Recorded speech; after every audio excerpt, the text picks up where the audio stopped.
Hi everyone, I hope आप सब ठीक होंगे। और आज हम स्टार्ट करेंगे पॉलिटी की सेकंड क्लास, जिसमें हम पढ़ेंगे यूनियन ऑफ स्टेट्स पढ़ेंगे।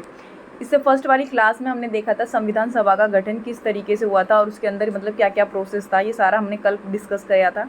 और इसमें आज हम जो पढ़ने वाले हैं, ये जो नागरिकता है, इसके बारे में हम कल पढ़ेंगे।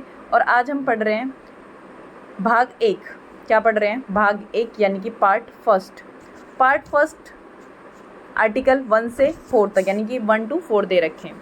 Union of states article first के अकॉर्डिंग क्या है, यानी कि इंडिया यानी भारत, राज्य को क्या होगा? संघ होगा, समूह होगा, यूनियन ऑफ स्टेट्स। अब इंडिया यानी कि भारत को के क्षेत्र को 3 कैटेगरी में डिवाइड किया गया है। कितनी कैटेगरी में डिवाइड किया गया है? 3 कैटेगरी में डिवाइड किया गया है। फर्स्ट क्या दे रखा है? राज्यों का राज्य क्षेत्र यानी कि टेरिटरी ऑफ स्टेट। सेकंड है संघ शासित क्षेत्र। और थर्ड क्या दे रखा है? अर्जित क्षेत्र।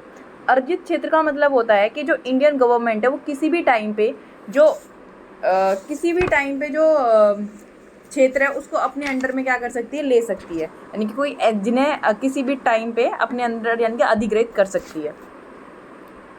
राज्य एवं संघ शासित राज्यों के नाम उनके क्षेत्र विस्तार को संविधान की पहली, यानी कि अगर देखा जाए तो राज्य संघ और शासित जो उनके नाम वगैरह है या उनका जो विस्तार है यानी कि उनकी डिटेल है, ठीक है, संविधान की कौन सी शेड्यूल में दे रखा है? तो शेड्यूल फर्स्ट में। तो ये याद रखना, अनुसूची पहली में दे रखा है, ठीक है। तो ये पूछा जा सकता है जो राज्य के बारे में, जो उनके क्षेत्रफल और उनके नामों के बारे में कौन सी शेड्यूल दे रखा है, संघ मतलब तो शेड्यूल फर्स्ट हो जाएगी, यानी कि अनुसूची फर्स्ट हो जाएगी ये, ठीक है। नेक्स्ट है आर्टिकल सेकंड। आर्टिकल सेकंड क्या कहता है भाई? आर्टिकल सेकंड में कि संसद को नए राज्यों को प्रवेश, यानी कि संसद यानी कि जो पार्लियामेंट है वो न्यू स्टेट को क्या कर सकती है? बना सकती है, यानी कि गठन कर सकती है। सेकंड है कि उसे संघ में शामिल कर सकती है, यानी कि उन्हें क्या कर सकती है? संघ में शामिल कर सकती है, यानी कि उन्हें यूनियन में क्या कर सकती है? शामिल कर सकती है। तो आर्टिकल सेकंड कहता है यानी कि जो संसद है यानी कि जो पार्लियामेंट है वो नए राज्यों को क्या कर सकती है? प्रवेश यानी कि गठन कर सकती है, उन्हें संघ में क्या कर सकती है? शामिल कर सकती है, ठीक है। ये आर्टिकल सेकंड में। अब आर्टिकल जो थर्ड है उसमें क्या दे रखा है कि जो संसद है यानी कि जो पार्लियामेंट है उसके पास क्या है? राइट्स है, अधिकार है। क्या अधिकार है? चेक कर लेते हैं।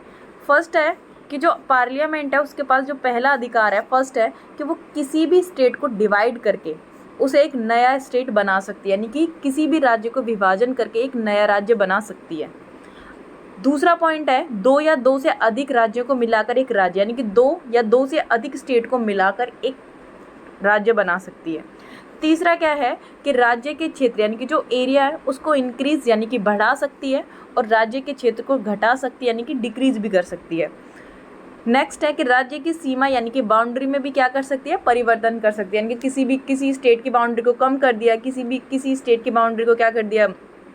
ज़्यादा कर दिया और दूर तक बढ़ा दिया। लास्ट है राज्य के नाम को बदल सकती है, यानी कि जो स्टेट है उनके नेम को क्या कर सकती है? चेंज कर सकती है। ये आर्टिकल कौन सा हो गया? हमारा थर्ड हो गया, ठीक है। अब जो हमारा आर्टिकल 4 है, कौन सा है? आर्टिकल 4 है। आर्टिकल 4 में बोला गया है कि जितने भी राज्य है यानी कि जो भी स्टेट है, क्या है? स्टेट है, उनका गठन आर्टिकल हमने सेकंड में पढ़ा, यानी कि बना सकती है, उनको गठन कर सकती है। ये हमने आर्टिकल किस में पढ़ा? सेकंड में पढ़ा। आर्टिकल थर्ड में क्या पढ़ा है हमने कि जो हमारे स्टेट हैं उनकी सीमा, बाउंड्रीज यानी कि उनका एरिया या फिर उनका जो चेंज है, नेम चेंज है, वो आर्टिकल हमने थर्ड में पढ़ा। इन आर्टिकल सेकंड और आर्टिकल 3 को संविधान के अनुच्छेद 368 यानी कि जो हमारा कॉन्स्टिट्यूशन आर्टिकल यानी कि आर्टिकल 368 है उसके अकॉर्डिंग उसमें संशोधन नहीं माना जाएगा। समझ आया नहीं आया? यानी कि जो हमारा आर्टिकल 4 है उसमें बोला गया है कि जो आर्टिकल सेकंड है और जो आर्टिकल 3 में जो भी बात बोली गई है उनको आर्टिकल 360 के तहत संशोधन नहीं माना जाएगा। Get it? यानी एक बार फिर से रिपीट कर रही हूँ, यानी कि जो आर्टिकल सेकंड यानी कि जो आर्टिकल सेकंड है और जो आर्टिकल 3 में जो भी ये बात बोली गई है वो आर्टिकल 368 के तहत संशोधन नहीं माना जाएगा। ये हमारा कौन सा आर्टिकल कहता है? 4 आर्टिकल कहता है। तो ये पूछा जाता है कि आर्टिकल 4 में क्या है, यानी कि उसमें क्या बोला गया है कि जो हमारी आर्टिकल 2 है और आर्टिकल 3 यानी कि अनुच्छेद 2 और अनुच्छेद 3 में जो भी बातें बोली गई हैं उनको आर्टिकल 368 यानी कि आर्टिकल 368 के अकॉर्डिंग उनमें अमेंडमेंट यानी कि संशोधन नहीं माना जाएगा।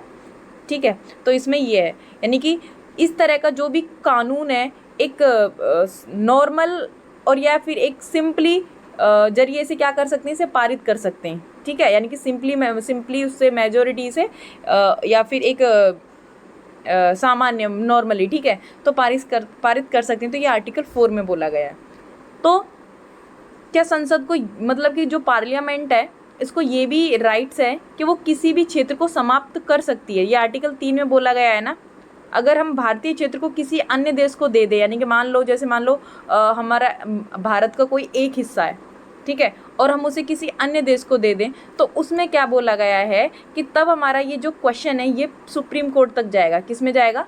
सुप्रीम कोर्ट तक जाएगा। तो इसमें बोला गया है कि 1960 क्या हो जाएगा, 1960 में जो राष्ट्रपति द्वारा एक संदर्भ के जरिए उससे इस बारे में पूछा गया, यानी कि 1960 में पूछा गया था कि जो पार्लियामेंट है उसके अकॉर्डिंग मतलब कि किसी भी स्टेट को क्या कर सकती है, उसके क्षेत्र को समाप्त कर सकती है, यानी कि एंड कर सकती है। तो जब ऐसा क्वेश्चन या फिर किसी एक दूसरे कंट्री को दे सकती है, जब ऐसा क्वेश्चन आया तो ये क्वेश्चन सुप्रीम कोर्ट तक गया। वहाँ पे फिर 1960 में तो एक प्रेसिडेंट थे, ये बेरूवाड़ी संघ वगैरह इनका केस वगैरह था ये सब, तो ये यहाँ पे विद्रोह वगैरह भी हुआ, ये सब हुआ, तो इसमें निकल के आया। तो वहाँ से सुप्रीम कोर्ट का निर्णय यानी कि उसका कहना था कि जो संसद है यानी कि जो पार्लियामेंट है, पार्लियामेंट के पास जो भी शक्ति है वो सीमा को समाप्त करने या फिर अन्य करने की है, वो अपने अंदर ही यानी कि इंडिया की जो भी बाउंड्री है वहाँ तक ही है, वो किसी भी कंट्री को देने की नहीं है। तो ये बोला गया था। ठीक है, अब हम देख लेते हैं कि जो हमारे स्टेट थे उनका पहले नाम क्या था, अब उनका नाम क्या है। तो चेक करते हैं। सबसे पहले दे रखा है 24 जनवरी 1950। तो अभी फ़िलहाल नाम क्या है? उत्तर प्रदेश। और पहले क्या था? इसका नाम संयुक्त प्रांत था।